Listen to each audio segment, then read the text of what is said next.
Juhu temple का निर्माण कब हुआ था?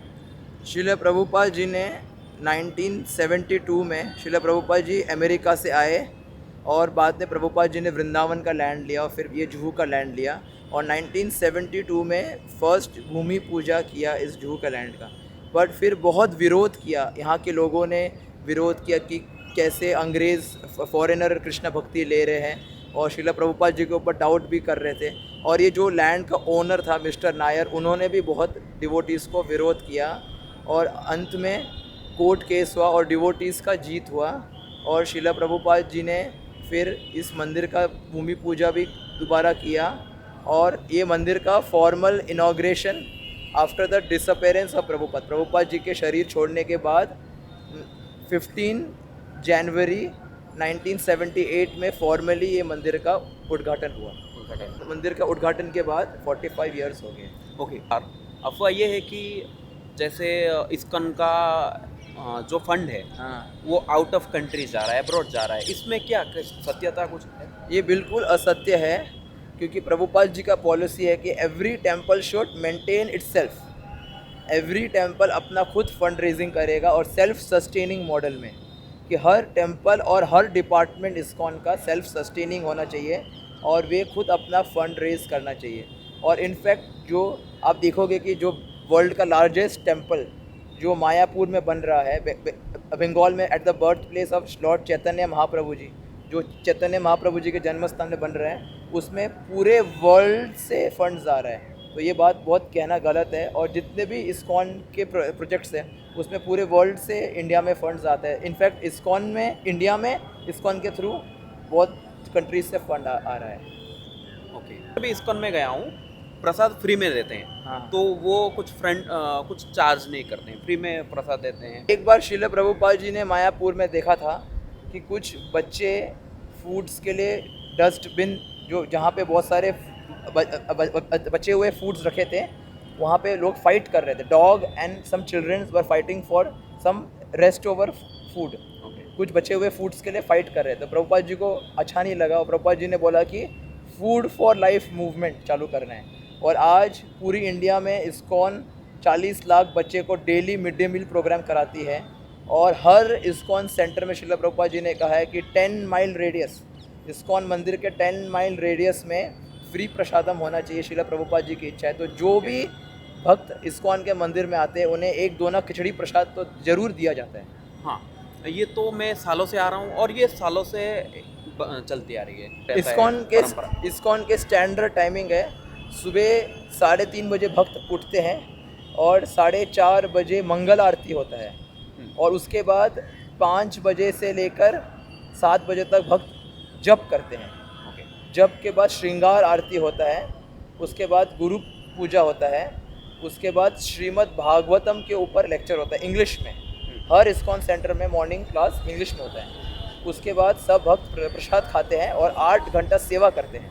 सबकी अलग अलग सेवाएं होती है। कोई भक्त पुस्तक वितरण करता है, कोई भक्त कुकिंग करता है, कोई फंड रेजिंग करता है। और उसके बाद शाम को फिर तुलसी आरती होती है 6:30 बजे और 7 बजे संध्या आरती होती है और 8:30 बजे शयन आरती होती है। और एवरी टेम्पल में 7:30 बजे भगवत गीता के ऊपर लोकल लैंग्वेज में लेक्चर होता है। ये इस्कॉन का स्टैंडर्ड टाइमिंग्स है। और कभी कभी हम बहुत सारे फेस्टिवल्स भी बनाते हैं, जैसे जन्माष्टमी, राधाष्टमी और श्रील प्रभुपाद जी के appearance day, disappearance day, Govardhan Puja, तो उसके टाइमिंग्स अलग होते हैं। ओके। नॉर्मल लाइफ में कुछ रखा नहीं, ये सबसे youth best is looking for something very solid, something very substantial. वो हार्ड सॉलिड चीज़ को चाहते हैं, जो एकदम परमानेंट चीज़ को चाहते हैं। तो जो हम इंटॉक्सिकेशन, नशा करेंगे या इन्जॉयमेंट की तरफ जाएंगे, वो इन्जॉयमेंट परमानेंट नहीं होगा और वो दुख का कारण होगा। हाँ। तो आजकल youth, ISKCON has a ISKCON youth forum, ISKCON IYF बोलते हैं, इस्कॉन यूथ फोरम, और पूरे सारे इस्कॉन सेंटर्स में है इस्कॉन यूथ फोरम। और हम कॉलेजेस में जाके यूथ्स को समझाते हैं, भगवत गीता का संदेश समझाते हैं। और इस्कॉन के पास में बहुत सारे हॉस्टल्स भी हैं और वे हमारे हॉस्टल में भी रहकर जॉब करते हुए, पढ़ाई करते हुए भी वो इस्कॉन के सुबह उठ के जप कर सकते हैं और श्रीमद् भगवत गीता के संदेश को पढ़ सकते हैं। तो इस्कॉन के पास में यूथ के लिए अलग से वैल्यू एजुकेशन प्रोग्राम है और यूथ प्रोग्राम है जिससे बहुत सारे सेमिनार्स करते हैं, स्ट्रेस मैनेजमेंट, टाइम मैनेजमेंट और how to deal with problems in life. तो ये सारे सेमिनार्स कॉलेजेस में, कॉरपोरेट्स में करते हैं और इससे यूथ्स को एक एम ऑफ लाइफ मिलता है, डायरेक्शन ऑफ लाइफ मिलता है कि डायरेक्शन ऑफ लाइफ क्या है, केवल शरीर के लिए नहीं, केवल शरीर के लिए नहीं, बट हमारे रियल आइडेंटिटी को भी जानना है। सभी लोग संसार में क्या है, ओनली बॉडी के लिए जी रहे हैं, बट इस्कॉन यूथ को ये मैसेज कन्वे कर रहा है, भगवत गीता का मैसेज, कि आपका आइडेंटिटी इज़ डिफरेंट फ्रॉम, शरीर से अलग है, आप आत्मा है, भगवान का अंश है।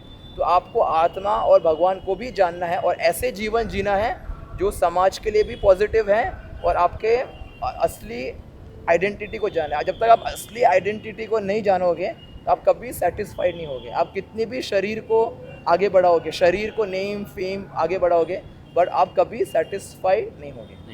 ओके, तो ये तो ज़रूरी है ना कि जो कोई भी इस्कॉन आएगा उसको तुलसी माला पहनने, ये माला का पीछे रहस्य क्या है, क्या इसका ग्रेटनेस क्या है इसका? जो इस्कॉन के प्रिंसिपल्स को फॉलो कर, नियम पालन करते हैं, वे तुलसी धारण करते हैं। तुलसी हमेशा भगवान के चरणों में रहती है। तुलसी कृष्ण को बहुत प्रिय है, तुलसी कृष्ण प्रियसी, तो Tulsi is very dear to Krishna.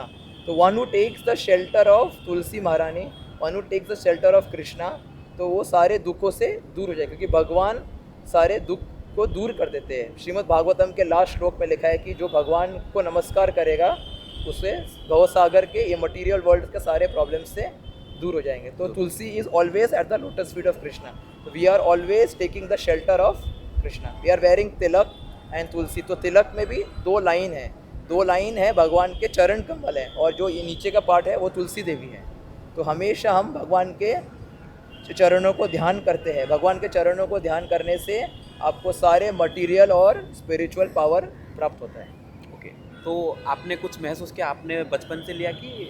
मैं ये बचपन से इस्कॉन से जुड़ा हुआ हूँ और मैं देखता हूँ कि बाकी यूथ्स बहुत जल्दी डाइवर्ट हो जाते हैं, बट मैं ये जो प्रिंसिपल्स है, तुलसी माला पहनना और तिलक पहनना, इससे मेरा मन हमेशा भगवान में कंट्रोल रहता है। मन को कौन कंट्रोल कर सकता है? मन के ईश्वर कौन है? कृष्ण है। कृष्ण का नाम है ऋषिकेश, जो हमारे सेंसेस के लॉर्ड है। भगवान ही हमारे मन को कंट्रोल कर सकते हैं। यदि आपका मन भटकेगा और बहुत सारे डिज़ायर्स आएंगे तो आप एक चीज़ में कॉन्सेंट्रेट नहीं कर पाओगे। तो आप आपके गोल के तरह, आपका जीवन का जो गोल है, बिजनेस, जॉब, और आपका जीवन का गोल है जो भी अच्छा फैमिली लाइफ है और समाज के लिए सेवा करना, वो आप कैसे फुलफिल करोगे यदि आपका माइंड बहुत डाइवर्टेड है? श्रीमद् भगवत गीता में कृष्ण बोलते हैं एके है कुरुनंदना, बहुशाखा और एक शाखा। आपका माइंड यदि बहुत सारे ब्रांच में गया हुआ है तो आप एक गोल पे कॉन्सेंट्रेट नहीं कर पाओगे, तो आप अपना लक्ष्य पूरा नहीं कर पाओगे। तो ये principle of Bhagavad Gita, Gita life, Gita को हमारे जीवन में अपनाएंगे तो आप एक ऐसा सात्विक जीवन जी सकते हैं जिसके द्वारा आप आपके जीवन के लक्ष्य को पूरा कर सकते हैं। ओके, तो ये अभी नॉर्मल पीपल आपसे, आप में बहुत डिफरेंस ऐसा है कि आपको देखते ही एक सद्भावना, लाइक पॉजिटिव वाइब्स क्रिएट हो रहा है। ओके, आपका भेस बस सब कुछ ऐसे ही है। ओके, तो इसमें आपका क्या, आपका फीलिंग क्या है? मतलब ये सबसे बेस्ट है कि नॉर्मल लाइफ बेस्ट है? आपको जीवन में कुछ छोड़ना नहीं है, आपको खाली जोड़ना है। और किसको जोड़ना है? कृष्ण को जोड़ना है। आप आपका फैमिली लाइफ जिए, आप वाइफ की सेवा करो, बच्चों की सेवा करो, हस्बैंड की सेवा करो, जॉब करो, बिजनेस करो, समाज की सेवा करो, बट अपने जीवन में कृष्ण को जोड़कर आप यदि 1 लिखेंगे तो उसके पीछे कितना भी ज़ीरो जोड़ेंगे तो सक्सेसफुल होगा। 100 रुपीज़, 1000 रुपीज़, पर खाली 0 रहेगा तो उसका कोई वैल्यू नहीं। तो कृष्ण के बिना आपके जीवन का कोई वैल्यू नहीं है। आप पूरे यूनाइटेड नेशन, पूरे वर्ल्ड को एक फोरम में कैसे लेके आ सकते हो जब सेंटर कौन होगा? भगवान होगा। सेंटर कौन होगा? कृष्ण होगा। तो आपके फैमिली मेम्बर्स कृष्ण के दास है, कृष्ण के दासी है। पूरी सोसाइटी को कृष्ण कॉन्शियसनेस, इस्कॉन क्या है? कृष्ण कॉन्शियस। तो there can be brotherhood in the society. एक भाईचारा का फीलिंग कब हो सकता है? जब हम कृष्ण की संतान हैं, हम भाई बहन हैं, डॉग्स, एनिमल्स सब भी हमारे भाई बहन हैं। तो हम सारे लिविंग एंटिटीज़ को इक्वल ट्रीट कर सकते हैं। आप सभी लिविंग एंटिटीज़ को कभी इक्वल ट्रीट कर सकते हैं जब आप गीता का संदेश को समझेंगे कि ममई वंश जीवलोका, सारे लिविंग एंटिटीज कृष्ण के अंश है, कृष्ण के संतान है, तो एक संतान कृष्ण के हम हमारे भाई को भी प्रेम से उनके साथ डील करने, ये संदेश गीता से प्राप्त होती है। तो ये is the Gita is the giving the message of universal brotherhood, कैसे सारे विश्व के जीव भाईचारा की भावना से जी सकते, ये संदेश गीता दे रहा है। ओके, तो मुंबई में ये सबसे टॉप मोस्ट ये मंदिर है। मुंबई का फर्स्ट सेंटर है, और भी मुंबई में मीरा रोड, खारघर और चौपाटी और भी छोटे छोटे सेंटर्स, बहुत सारे 30 से ऊपर छोटे छोटे सेंटर्स मुंबई में हैं।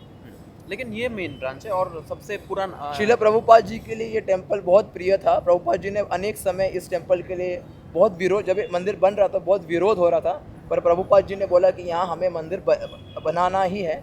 और प्रभुपाद जी जानते थे, प्रभुपाद जी दूरदर्शी थे कि आगे जाके ये मंदिर के द्वारा अनेक मंदिर बनेगा। और आज हम देखते हैं कि इस इस्कॉन जू ने भारतवर्ष में फंड रेज करके अनेक मंदिर बनाए हैं। श्रीधाम मायापुर में जो बड़ा मंदिर बन रहा है वर्ल्ड का, उसके लिए भी इस्कॉन जू फंड रेज करता है। ओके, तो इसका फंड्स किधर मिसयूटिलाइज नहीं हो रहा है?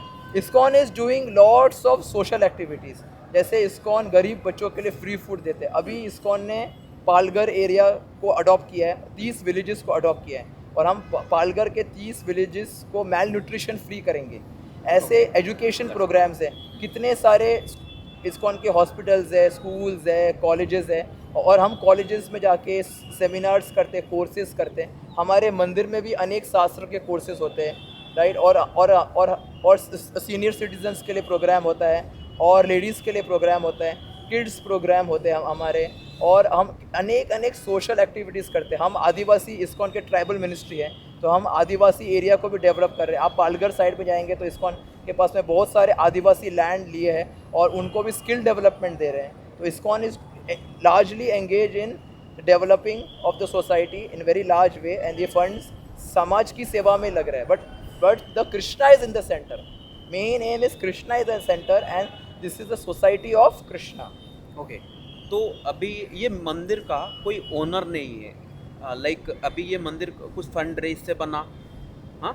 जब भी श्रील प्रभुपाद जी ने इस्कॉन को रजिस्टर्ड किया तो इस्कॉन को कृष्ण के नाम पे रजिस्टर्ड किया, हाँ। कि Krishna is the owner of this temple. Okay, कोई इंडिविजुअल ओनर नहीं है। ISKCON has a governing body, जो मैनेजर्स है इस्कॉन के, तो जीबीसी बोलते हैं, that is the highest governing body, and then there is Indian government body called ISKCON bureau, and फिर लोकल गवर्निंग बॉडीज़ भी है, टेम्पल प्रेसिडेंट्स होते हैं, हर टेम्पल के एक हेड होते हैं, और टेम्पल के अंदर भी काउंसिल्स होते हैं और डिपार्टमेंट हेड होते हैं। तो ISKCON has a series of governing bodies, okay, series of management है इस्कॉन के पास में, बट एक पर्टिकुलर ओनर नहीं है, क्योंकि ये जगत के ओनर कौन है? तो कृष्ण है, भगवान है, तो ये मंदिर के भी ओनर कृष्ण है। कृष्ण भगवान। ओके, तो कोई उठ के नहीं बोल सकता कि ये मेरा खुद का है, क्योंकि ये सबका है, भगवान का। जैसे भगवान का, आई मीन सबका ये है। टेम्पल इस्कॉन ऑर्गेनाइजेशन समाज की सेवा में लगा हुआ है, spiritual development and material development, दोनों इस्कॉन, दोनों स्पिरिचुअल और material development of the society के लिए लगा हुआ है। यस, तो ये बात क्लियर है ना, कोई फंड का मिस यूटिलाइज नहीं होता है। हाँ, नहीं, it मतलब is- ये जो हम बाहर अफवाह देख रहे हैं कि फंड इधर आउट ऑफ द कंट्री जा रहा है, ये सब Those who are envious of ISKCON, maybe they spread some rumors, spread करते हैं ये सब ISKCON कुछ के बारे रूमर स्प्रेड करते हैं। मैं हाल ही में देखा गौ माता के ऊपर भी रूमर स्प्रेड किया, क्योंकि मैं इस्कॉन से, देखिए, मैं पूरा ऑल ओवर इंडिया घूमा हूँ, हर एक मंदिर में मैं जाता हूँ, इवन इस्कॉन भी जाता हूँ। मैं जितना देखा, लाइक गौ माता का रक्षा भी इस्कॉन टेम्पल कर रहे हैं। यहाँ पे पालघर एरिया में हमारा एक विलेज है तलाश्री, वहाँ पे आप प्रत्यक्ष जाके देख सकते हैं। आप यहाँ से 2 घंटे का रास्ता है, और इस्कॉन जू का इको विलेज है, और वहाँ पे कितने सारे गाय हैं, जो गाय इंजर्ड अवस्था में इस्कॉन के पास आती है, और इस्कॉन उनको पूरे जीवन भर एंड ऑफ द लाइफ तक रक्षा करती है और उनकी सेवा करते हैं। आप प्रत्यक्ष जाके देख सकते हैं और आप वीडियो ले सकते हैं। ओके, वो पालघर में है। पालघर एरिया में हमारा 2 इको विलेज है। Govardhan eco village. Eco village का मीनिंग क्या है? इको विलेज इज समाज के पर्यावरण के साथ में एक सस्टेनेबल डेवलपमेंट। आज इतना पर्यावरण के अगेंस्ट में समाज चल रहा है, तो श्रील प्रभुपाद हो रहा है। हाँ, ये श्रील प्रभुपाद जी चाहते थे कि पर्यावरण के साथ में संतुलन बना के जीना है। तो इस्कॉन एक ऐसा सोसाइटी बना रहा है कि दैट इज़ इको फ्रेंडली, उसमें काउज भी है और उसमें स्पिरिचुअल डेवलपमेंट भी है और उसमें फार्म्स भी है, खेती भी है। आजकल यंग जनरेशन ने कभी खेती देखा ही नहीं है। तो एक्चुअली आप जब तक खुद खेती करोगे नहीं और खुद अपने हाथों से खेती देखोगे नहीं तो आपको फूड के लिए, फार्मर के लिए कैसे रिस्पेक्ट होगा। तो आजकल फार्मर्स का इतना इशू है, रिवर्स का इशू है, सॉइल का इशू है, सिल्ट जो पानी में मिट्टी आती है उसका इतना बड़ा इशू है, और कितने सारे इकोलॉजिकल इश्यूज, ग्लोबल वार्मिंग है। तो इस्कॉन ऐसा सस्टेनेबल, सेल्फ सस्टेनेबल सोसाइटी बना रही है जो हमारे पालघर एरिया में 2 इको विलेज है, आप स्वयं जाके देख सकते हैं, और उसको यूएन के बहुत सारे अवार्ड्स भी मिले।